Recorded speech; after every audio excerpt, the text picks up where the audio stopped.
के 7 बजे थे। गांव के दो युवक बरगद के नीचे बैठे आग ताप रहे थे। पहले के समय में गांवों में ठंड का एहसास कुछ ज्यादा ही होता था। अरे भाई, आज तू मछलियां पकड़ने नहीं गया क्या नहर की ओर? अरे भाई, आज इतनी ठंड है, कौन ही जाएगा। और ऊपर से उस नहर के पास जाने में भी डर लगता है। हाँ भाई, ये तो सही कहा। वहाँ किसी और की आवाज आती है, रोने की। वो आपस में बातें ही कर रहे थे कि तभी वहां अशोक त्रिपाठी जी आ गए, जो गांव के स्कूल में अध्यापक थे। वो देख, त्रिपाठी जी आ रहे हैं। मैं तुम्हें ही ढूंढ रहा था। अरे बैठिए त्रिपाठी जी। त्रिपाठी जी भी वहीं आकर बैठ गए और बातों का सिलसिला शुरू हो गया। मुझे लगा तुम आज मछलियां पकड़ने गए हो। अरे त्रिपाठी जी, वो जगह ही श्रापित है। ये तो है, वहां हर कोई रात में भी जाने में डरता है। अरे त्रिपाठी जी, आपके साथ भी तो एक घटना घटी थी स्कूल टाइम पर। वो तो काफी दिल दहलाने वाली थी। उसके बारे में आज भी सोचता हूँ तो रोंगटे खड़े हो जाते हैं। त्रिपाठी जी, एक बार सुनाओ ना। हाँ त्रिपाठी जी, सुनाओ ना वो घटना। सुने हुए काफी समय हो गया है। दोनों उस घटना को सुनने के लिए जिद करने लगे। ठीक है, सुनाता हूँ। कहानी है 17 साल पहले की। उस वक्त मेरी उम्र 23 साल थी।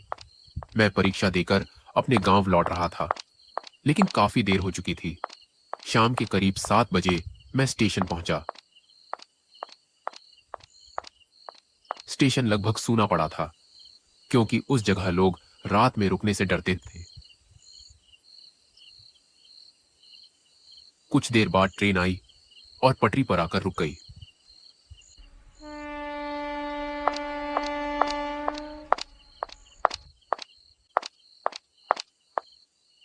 मैं अपने कोच में जाकर बैठ गया और ट्रेन के खुलने का इंतजार करने लगा। और बाहर का मौसम काफी ज्यादा खराब हो रहा था। ऐसा लग रहा था जैसे कुछ अनहोनी होने वाली हो। तभी मेरी माँ का फोन आया। जी माँ। बेटा, कहाँ हो? अभी तक घर क्यों नहीं पहुँचे? माँ, मैं अभी ट्रेन में बैठा हूँ। इतनी देर क्यों हो रही है आने में? दरअसल आज आखिरी पेपर था, इसलिए दोस्तों के साथ पार्टी कर रहा था। बेटा, आते आते तो रात हो जाएगी, वहीं रुक जाना, सुबह निकल आना। अरे माँ, आप फिक्र मत करो, मैं जल्दी आ जाऊंगा, आप आराम करो। ठीक है बेटा, जल्दी आ जाना, मैं तुम्हारा इंतजार कर रही हूँ। अरे माँ, आप इंतजार मत करो, आप खाना खाकर सो जाओ, मुझे लेट हो जाएगा। पहले घर आओ, फिर आकर बात करेंगे। माँ चाहती थी कि मैं रास्ते में ही रुक जाऊं, लेकिन मैंने उन्हें भरोसा दिलाया कि मैं जल्दी घर पहुंच जाऊंगा। फोन कटते ही मन में अजीब सी बेचैनी होने लगी। मैं बुदबुदाया, इतनी देर हो चुकी है और ट्रेन अब तक क्यों नहीं चली। तब एक बुजुर्ग आदमी मेरे पास आया। अरे बेटा, कुछ पैसे दे दे। अरे चाचा, आपने इतने अच्छे कपड़े पहने हैं और आप भीख मांग रहे हो। बेटा, जहां जा रहे हो वहां मत जाओ, क्योंकि जो भी जाता है वो कभी वापस नहीं लौटता। एक पल के लिए मैं सन्न रह गया। समझ नहीं आया कि वो क्या कहना चाहता था। आप ये क्या बोल रहे हो? यहां से चले जाओ, मेरे पास पैसे नहीं हैं। ठीक है बेटा, फिर मुलाकात होगी किसी सफर में। मैंने उसे झिड़क कर वहां से भेज दिया। वो जाते जाते बस इतना बोला, फिर किसी सफर में मुलाकात होगी। उसके जाने के बाद भी उसकी आवाज मेरे कानों में गूंजती रही। मैंने सोचा शायद वो पागल होगा। कुछ देर बाद ट्रेन चल पड़ी और जिस कोच में मैं बैठा था वहां मेरे अलावा कोई नहीं था। ट्रेन कभी धीरे तो कभी अचानक तेज चलने लगी, जैसे कोई अनजान ताकत उसे चला रही हो। फिर अचानक वो एक सुनसान जगह पर रुक गई, जहां चारों तरफ अंधेरा और खामोशी थी।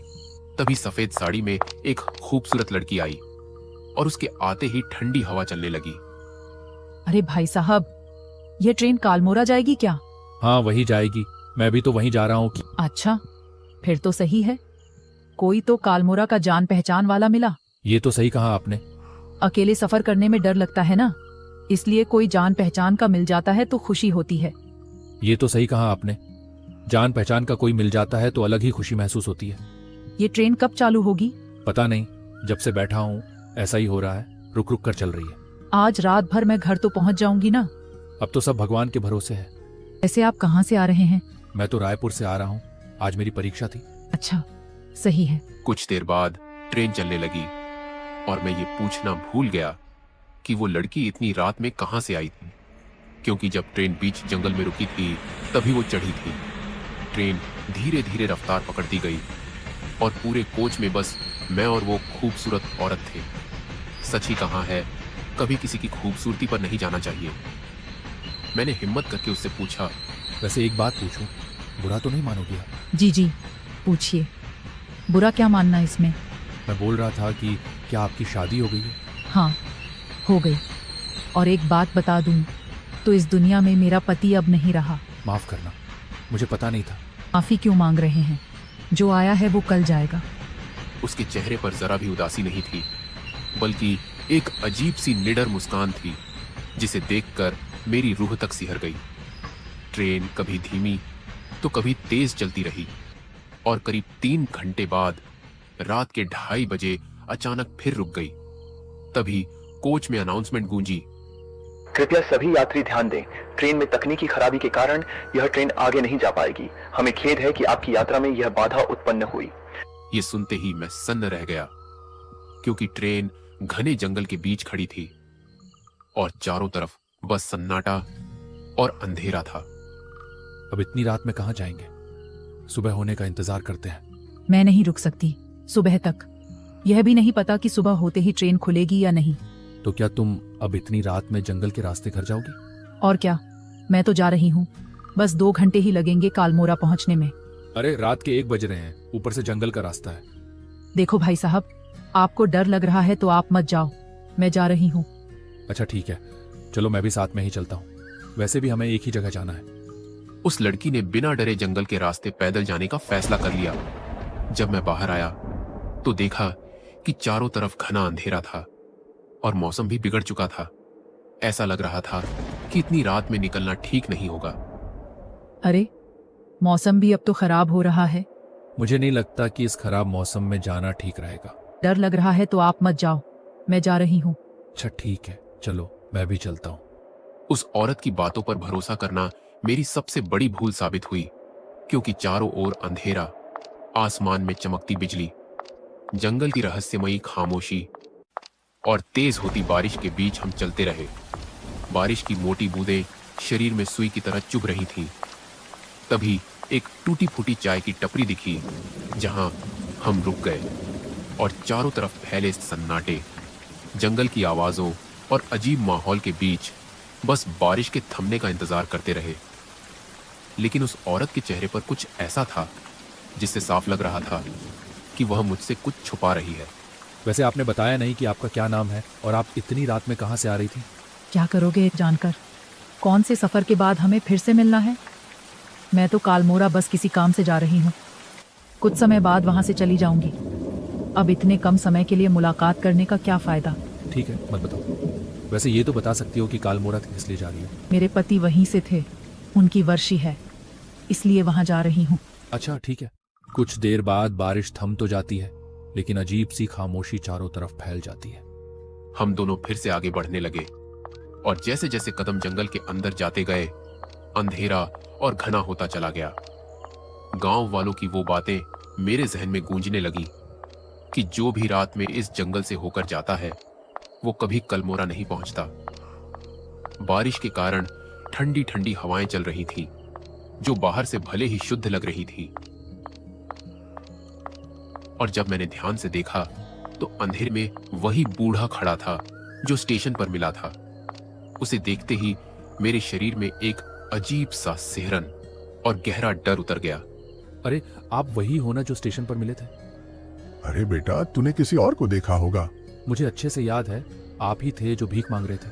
अरे नहीं नहीं, कोई और होगा। मुझे बिल्कुल समझ नहीं आ रहा था कि मेरे साथ ये सब क्या हो रहा है। एक तरफ वो अजनबी औरत और दूसरी तरफ घने जंगल के बीच अचानक मिला वही बूढ़ा। अरे, तुमने किसी और को देख लिया होगा। एक पल को मुझे भी लगा कि शायद आंखों का धोखा होगा। बाबा, कालमोरा का कौन सा रास्ता जाता है? बेटा, इसी रास्ते पर चले जाओ, सीधे सीधे। ठीक है। फिर उसने हमें सीधा रास्ता बता दिया और हम उसी रास्ते पर आगे बढ़ गए। लेकिन मेरे मन में बस यही डर चल रहा था कि पता नहीं उसने सही रास्ता बताया है या गलत। बस किसी तरह ये डरावनी रात कट जाए। हम फिर से आगे बढ़ने लगे और जंगल से कभी भेड़ियों की डरावनी आवाजें तो कभी उल्लू की अशुभ चीखें सुनाई देने लगी। तभी अचानक फिर से बारिश शुरू हो गई, जो इस बार रुकने का नाम ही नहीं ले रही थी। बारिश इतनी तेज थी कि सामने ठीक से कुछ दिख नहीं रहा था। तभी जंगल के बीच एक टूटी फूटी झोपड़ी दिखी, जहां हम बाहर ही खड़े होकर बारिश के थमने का इंतजार करने लगे। तभी अचानक जंगल की गहराइयों से किसी औरत के रोने और बच्चे की चीखों की आवाज आने लगी, और जैसे ही मैंने वो आवाजें सुनी, मेरा गला सूख गया और दिल जोर जोर से धड़कने लगा। अरे, तुम्हें भी आवाजें सुनाई दे रही हैं क्या? हाँ, आवाज तो मुझे भी सुनाई दी। लगता है कोई मुसीबत में है। इतनी रात को इस जंगल में कौन औरत आई होगी? एक बार चलकर देखते हैं, क्या पता कोई मुसीबत में हो। मुझे समझ नहीं आ रहा था कि उस औरत के साथ जाना चाहिए या नहीं। जंगल में तेज बारिश हो रही थी, हर तरफ पानी की मोटी मोटी बूंदें गिर रही थीं।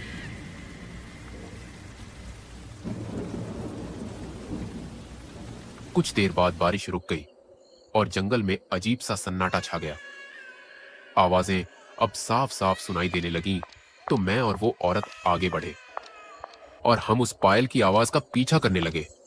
जैसे जैसे घने जंगल में आगे बढ़ते गए, एक अजीब सी बदबू फैलने लगी, मानो कोई जानवर सड़कर मर गया हो। तभी पायल की छन छन सुनाई दी। अंधेरा और बिजली की कड़क बढ़ती गई। डर के मारे मैंने उससे कहा, अरे, मुझे कुछ ठीक नहीं लग रहा। मुझे नहीं लगता हमें अब आगे जाना चाहिए। कुछ देर तक कोई जवाब नहीं मिला, लेकिन पलट कर देखा तो वो गायब थी।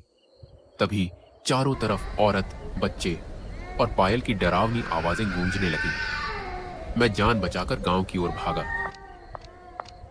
रास्ते में फिर वही बूढ़ा दिखा, लेकिन मैंने उसे अनदेखा किया। मैं उन डरावनी आवाजों और उस बुजुर्ग को अनदेखा करते हुए आगे बढ़ता गया। तब भी किसी की रोने की आवाज आई। पास जाकर देखा तो पेड़ के नीचे वही औरत थी। अरे, तुम यहाँ क्या कर रही हो और रो क्यों रही हो? पूछते ही वह जोर जोर से हंसने लगी। अपने असली भेस में आ गई। ये नजारा देखते ही मेरी अंदर की रूह कांप गई। मैंने बजरंग बली का नाम लिया और अंधेरे में भागता चला गया। डर के मारे मैं भागता रहा और अगले दिन बेहोशी की हालत में रेलवे स्टेशन पर मिला। मेरा शरीर बुरी तरह जकड़ चुका था। कुछ भी महसूस नहीं हो रहा था। ऐसा लग रहा था मानो मुझे मिर्गी का दौरा पड़ रहा हो। गांव वालों ने मुझे घर पहुंचाया। जब मैं घर आया तो माँ को सारी बात बताई। माँ रोने लगी। उसके बाद मैंने कभी रात में सफर नहीं किया। पर वो बुजुर्ग कौन था? आज तक समझ नहीं आया कि आखिर वह बुजुर्ग कौन था। अरे वो तो उनका छलावा था। लेकिन उसने पहले ही कह दिया था कि यह सफर मत करना। यह सफर बहुत खतरनाक है। भगवान जाने वो कौन था। ये तो वो सच में कोई अच्छा इंसान था या फिर कोई भूत था। जरूरी नहीं कि सारे भूत बुरे ही हों, कुछ अच्छे भी होते हैं।